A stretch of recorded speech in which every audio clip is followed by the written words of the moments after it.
Good afternoon. My name is Brian O'Hara, B-R-I-A-N-O''H-A-R-A. I am the Minneapolis Police Chief. This has been a very difficult week for our community here in Minneapolis. As we continue to move along this difficult path of healing, I want the community to know that even in the face of evil, the Minneapolis Police Department and all of our law enforcement partners collectively stand together with you. We stand with our families that have been affected by this senseless violence, as well as with the parish community. We will continue to be here for all of you. The men and women of the Minneapolis Police Department who responded yesterday did not hesitate. At 8:27 a.m., 911 began to receive initial calls of shots being fired. By 8:31, a Minneapolis police officer in a regular uniform with no helmet, no SWAT gear, ran into the church and was met by a parishioner who directed him towards where the gunman had been. The parishioner later told me that was the first time that he, the children, and others there had any sense that they might be safe and survive. The members that responded yesterday exemplified the motto that is on the Minneapolis Police Squad cars: to protect with courage and to serve with compassion. All of our law enforcement partners, first responders, and many children, members of the school staff, and parishioners of Annunciation Catholic Church all showed incredible courage yesterday in the face of unspeakable horror. As the investigation continues, we will continue working alongside our county, state, and federal law enforcement partners as we continue to be critical as we piece together exactly what happened. At this time, we have identified a total of 20 victims that had injuries resulting from gunfire, including the 8 and 10-year-old who were killed yesterday. 15 of the injured are children between the ages of 6 and 15. 3 of those injured are adults in their 80s. Those who remain hospitalized need all of our support as we continue to pray for a speedy recovery for all of our victims. During the processing of the scene at Annunciation Church yesterday, 3 shotgun shells were recovered, along with approximately 116 rifle rounds. 1 live round was recovered from a handgun that appears to have malfunctioned as the shooter attempted to use it and became stuck in the chamber. There were 4 search warrants that were executed yesterday. 1 at the church, the others were executed at residences believed to be associated with the shooter. One of those residences was in the city of Minneapolis, a second one was in Richfield, and a third one was in St. Louis Park, which are both bordering municipalities. Additional evidence was recovered as a result of these warrants. Literally hundreds of pieces of evidence have been recovered thus far, which include electronic devices that will be further searched and processed. It now becomes our job collectively with all of law enforcement to process that evidence. And so this investigation will continue, and we will follow all of the evidence to its logical conclusion. I am aware, however, that this may not ultimately provide the answers that our public is looking for. When something terrible happens, the public expects law enforcement to provide some explanation for what happened. But the reality is, this is an unthinkable, completely senseless act. Violence perpetrated against children worshiping at Mass. And no investigation, no evidence will ever be able to make sense of such an unthinkable tragedy. That being said, we will do our best to determine and identify a specific motive. What we have seen so far is this is an individual who, unfortunately, like so many other mass shooters that we have seen in this country too often and around the world, had some deranged fascination with previous mass shootings and very disturbing writings that demonstrate hatred towards many different individuals and different groups of people. And he fantasized about the plans of other mass shooters. Unfortunately, again, this has become all too common in our society. That being said, we know ultimately the purpose of the shooter's actions was to obtain notoriety for the shooter themselves. That being said, I have only said the name of this shooter once, and I'm asking members of the media to stop saying the shooter's name. That was the whole purpose of why he did this heinous act, to obtain that notoriety for themselves.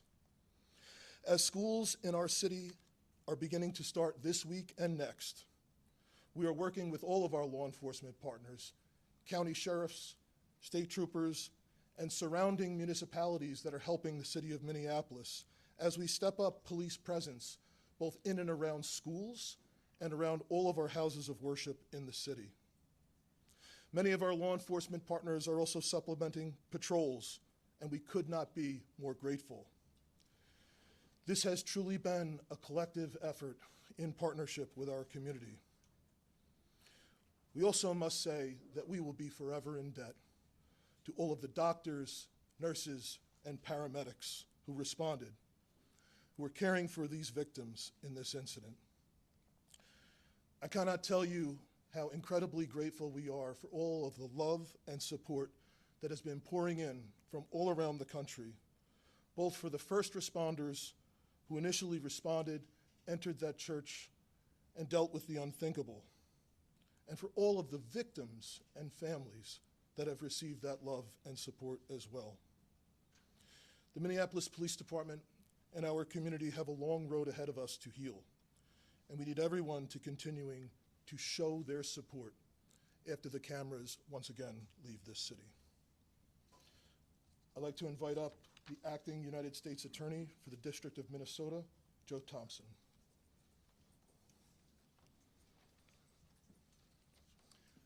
Good afternoon. My name is Joe Thompson. I'm the Acting United States Attorney for the District of Minnesota.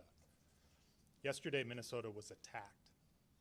It was an attack, first and foremost, on our children and our families, an attack at a school and in a place of worship. It was also an attack on our city, our state, and our country. The U.S. Attorney's Office, the FBI, ATF, and other federal law enforcement are working with state and local partners to investigate this heinous act. Our investigation is twofold. First, we are seeking to confirm what we believe to be true, which is that the shooter acted alone and that no one else was involved, that the threat died with the shooter yesterday. We believe that to be true, but we'll leave no stone unturned to ensure the safety of our community. Second, we are investigating the motive, why and how this happened.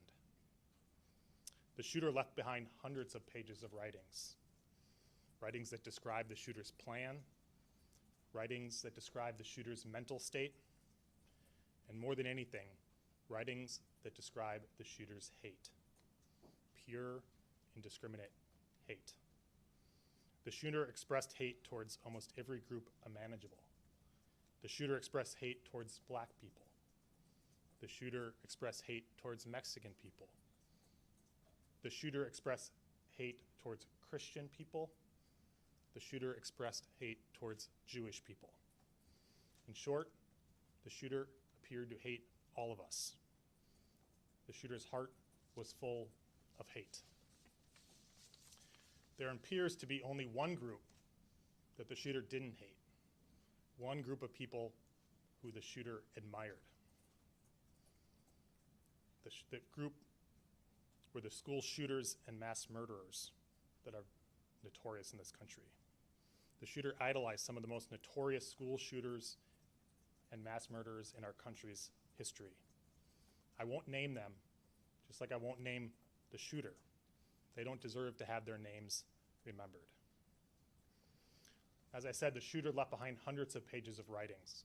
There is a lot to digest, and we'll know more in the coming days and weeks as we've had an opportunity to go through them. But reading them, one thing is clear. and it's going to be hard to hear, but it's important to the question of why this happened. More than anything, the shooter wanted to kill children, defenseless children.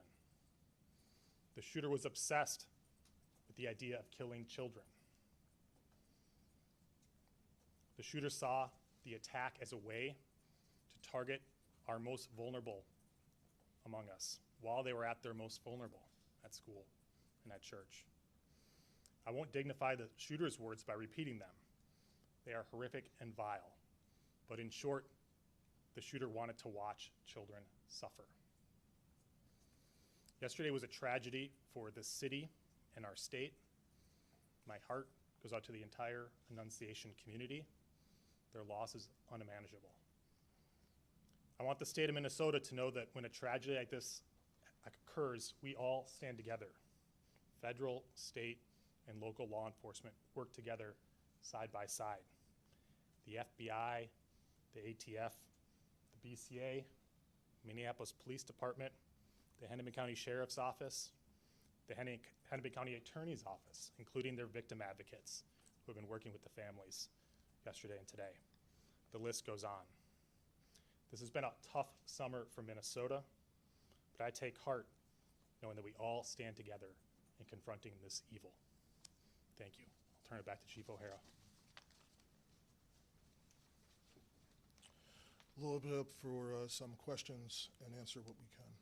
The FBI Director Kash Patel put out some details today, including that there was a threat against President Trump, that there were some messages such as Israel must fall and free Palestine, and that it is being investigated as a hate crime and there's evidence of a hate crime. Can you speak to what the FBI Director put out? I haven't talked to Director Patel, but certainly there's evidence of hate. As I mentioned, the shooter expressed hate towards many groups, including the Jewish community and including President Trump. So obviously, as in most cases where there's a mass shooting at a house of worship or a school, federal law enforcement will work with state and local law enforcement to investigate to make sure what happened. We know what happened and we prosecute as appropriate. I would just add to that, Matt, that there is no question in this case that this shooter intended to terrorize the children, the school members of the school community, the parishioners were inside of that church. So whatever label we want to put on it is regardless of the fact that it is very clear that this shooter had the intention to terrorize those innocent children. Sorry. One of the manifestos, I guess, mentions a belief that the shooter was under an FBI investigation. Is anyone able to say whether or not that's true, or whether this person showed up on any watch list or any federal radar at all? Yeah, we did a check of all of our holdings, the FBI holdings, and he was not in our holdings prior to this incident, so we didn't have anything on him at that time. Okay. And is there any kind of mental health diagnosis that anyone is aware of? There is no diagnosis that I'm aware of that I can share. I can tell you we are not aware of any state-ordered mental health commitments for this individual. Chief, could you talk about, we're hearing some new details come out about the moments inside the church. Yes. About the doors being locked and how that might have protected some kids. Could you talk to us about that? So the question was about the doors being locked at the church. Annunciation Church had a practice that once Mass began, they locked the doors of the church. This incident occurred shortly after the Mass was beginning. So there's no question that the fact that the doors were locked likely saved additional lives. At the same time, we also know that the shooter intended to barricade and did barricade the doors on the same side of the church where the shooting occurred. So what's particularly heinous and cowardly about this is these children were slaughtered by a shooter who could not see them. He was standing outside of the building, firing through very narrow church windows on the level where they would line up with the pews. And even ultimately, when he got to the rear of the church, was an entryway that's basically all glass, and fired out the window where a person could walk in, ultimately did not walk in. When you say doors were locked, is that from the inside or from the outside? Like you're inside and you can get out, but you can't get in from the outside? The question is about the doors being locked. Yes, the doors were locked intentionally by the church from the inside, and that's a practice that they had in place once Mass had begun. Given his social media postings, troubling post, admiration for previous school shooters, why was he able to obtain a weapon of that magnitude? So the question was, due to previous social media posts, why was the individual able to obtain a weapon? We have nothing in the evidence that we have acquired so far that would indicate that he is a person that he did not lawfully purchase these weapons. He did not have a criminal history. The only thing that we are aware of is a traffic ticket. He did not have any state-ordered commitments for mental health.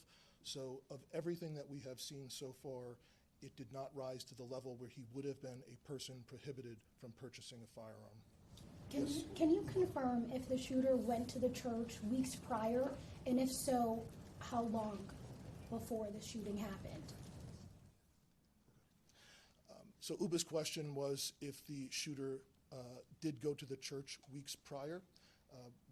We cannot specifically confirm that at this time, but that is obviously a part of the investigation. Even though they're all about his connection to the church and school. Yep. So the question was the connection of the shooter to the church and school. We do know that the shooter did attend Mass there previously. The shooter did attend school. And the shooter's mother was an employee of the parish previously for some time. So obviously there is a connection between that shooter and this particular parish and this school there. Chief, what can you tell us about the 20th victim that you mentioned, another victim you mentioned today? How is that child doing? So there's one additional child that was injured by gunfire that we weren't aware of at the time of the last briefing. They were transported by private vehicle to a hospital outside of the city, and the report was actually made to police after they had been treated and released. So the injuries to the children range from, in this case, as you'd call like a graze wound from gunfire, all to, again, some very serious life-threatening injuries. We have some victims that have been released by the hospital at this time. We anticipate perhaps a few more today, but we still have some victims who are very seriously injured and in critical condition. Even though there's no criminal record,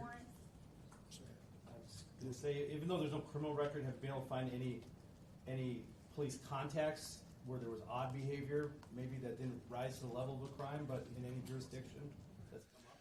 So the question was police contacts with odd behavior. There's nothing in Minneapolis where we did not have previous police contacts with him. Is there anything more you can say today on the name change issue? I know that yesterday you didn't confirm that, but I know it's out there. Is there anything more you can reveal just about? So the question was about the shooter's name change. We are aware that a few years ago, I think 2019, the shooter did have their name changed.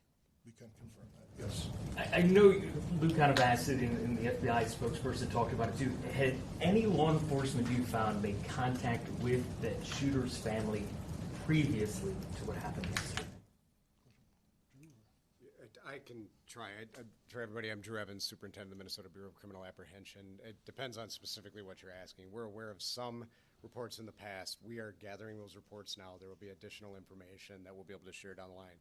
But as the chief noted, and we think what is important in this and related to the question, this individual was not arrested for anything that would prohibit them from being able to purchase a firearm. There is not substantive police contact with this individual that would have raised concern to the level that would lead us to believe this sort of a situation would happen today. The social media, in terms of your question for that, just to be clear, the level set for everybody, there is a specific criteria in terms of how an individual can purchase a firearm legally in Minnesota. If those posts and information, I'll share it for everybody that we want to know going forward, this obviously is a terrible tragedy.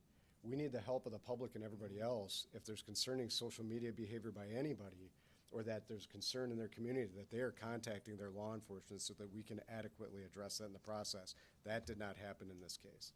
So in terms of the evidence found with the search warrants, were you able to recover additional guns, and if so, were those registered and also legally purchased?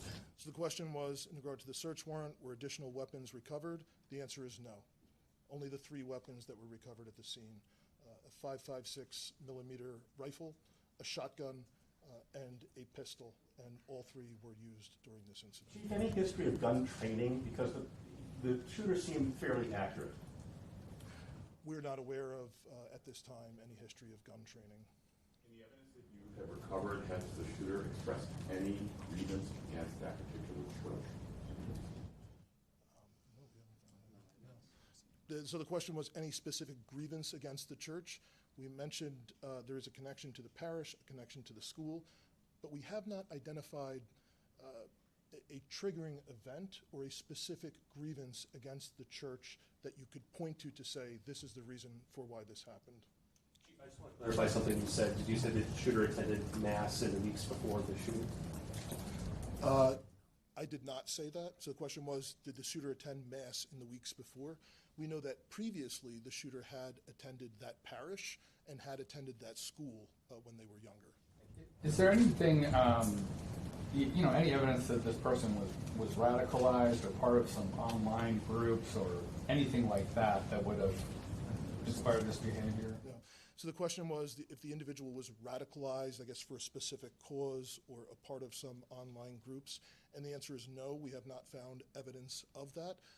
Other than, again, just this fascination in general with many, many different previous mass shootings, mainly in this country, but also some from around the world. Chief, any evidence to indicate why this particular church, just to kind of follow up on what I was asked, why this particular church was chosen as the target and not somewhere else? So Matt's question is the question, why this particular church? And other than the obvious, which we have said, the connection to being from that church, being from that school, mom having worked there, we have not found a specific trigger for why to target the children at this church. On that note, though, did the shooter seem aware that there was going to be this mass at this time, that the kids would be there at that time?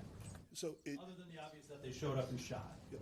So the question was, did the shooter be aware? Was the shooter aware of this mass at this church? The answer would be yes. This was a daily mass, but this was special in that the children were attending to celebrate the first week of school, the beginning of a new school year. Chief, are you able to give us an update? I know we heard this from HCMC this morning on the injuries. Who's hospitalized, how many, severity, and you did mention that you expect some other kids to be released today. So the question was total number of victims who remain hospitalized. I do not have information that would have to come specifically from the individual hospitals. Again, I know that some victims have been released, and I believe HCMC mentioned at their press conference earlier that they anticipate a couple more may be released today. But I know both at HCMC as well as Children's Hospital that there remain patients who are in critical condition. Chief, you've had more than 24 hours to kind of absorb this and kind of process this. Your thoughts on this as we kind of move forward where we are right now? So the question was, over the last 24 hours, for my thoughts on where we are and moving forward. I think we had dozens of police officers that responded, that entered there. I shared a story that one parishioner had shared with me of the relief they had seeing an officer running in towards the danger.